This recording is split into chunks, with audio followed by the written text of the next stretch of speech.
Today, gospel is a kind of complicated one, but it's full of irony at the same time, because the disciples and the Jews who are present, because there were some who believed in him, but not totally, and some other Jews in this conversation. This is all in chapter 8 of St. John.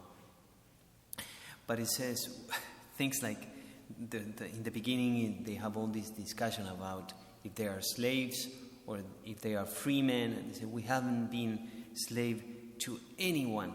Now, if you knew Jewish, you know that they were enslaved by the Egyptians, the Assyrians, the Persians, the Babylonians, and now the Romans while they were speaking. So it's kind of ironic what he's saying, right?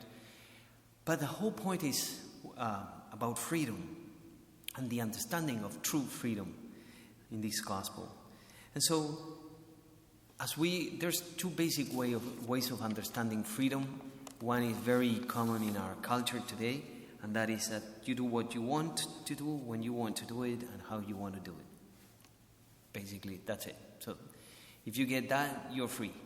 You get to do no restrictions, there's no impositions, no one telling you what to do. You get to choose, and you keep your options open, so to speak, and your possibilities.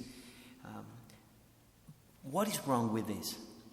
Well, it implies the idea that whatever you choose, it doesn't quite matter as much as the act of choosing. But there's something wrong with that, because it's not the same to choose to go to the right or to go to the left, right? And if you dig deeper, we find things that kind of are not quite right, because if that's true, then marriage equals lack of freedom. And there's something wrong there. We can right away tell. Or our faith, having faith in any religion, not just Catholic, but any religion, because that would mean not worshiping other gods. You have faith in one God, right? Or in one religion. And that wouldn't be keeping your options open, right? So there's something truly wrong in that misconception of freedom.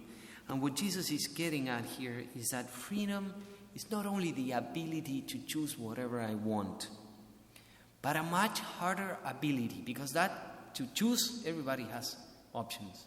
Some have more options because they are well off, some have few options because they don't have many possibilities. But everybody has options.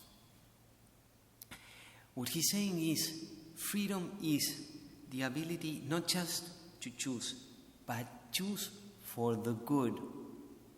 And that's tougher. And that gets more complicated at the same time. That's why Jesus says, whoever sins is a slave to sin. The person who chooses to sin, it's still choosing, but is choosing poorly, and he's becoming or she's becoming enslaved to sin. Freedom comes from two things, if we pay attention to what Jesus says. One is from knowing the truth.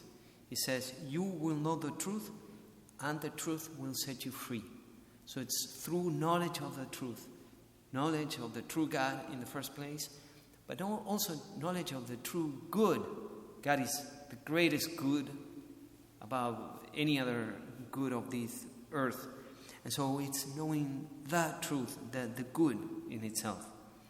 And we know this also from our personal experience. Like, once you had a burger from Bovines on downtown, you don't go to Burgerville, or to some other place. Like, that's it. That's the best burger in town, my opinion, at least.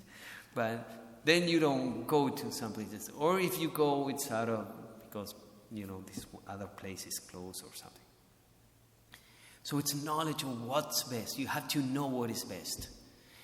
And at the same time, you have to have the capacity to pursue it at the same time. Sometimes we know what is best for us, but we do the opposite. And so Jesus gives us both. He gives us the knowledge of true good, and through the power of the Holy Spirit in us, the power to do good. And that's why he says, the Son is the one who can free you and make you truly free. And that is what we are about to celebrate during Holy Week. How Jesus made that freedom available for us, showing us and revealing us a Father, but also giving us a Holy Spirit so that we might not only know in our head, but want with our wills as well.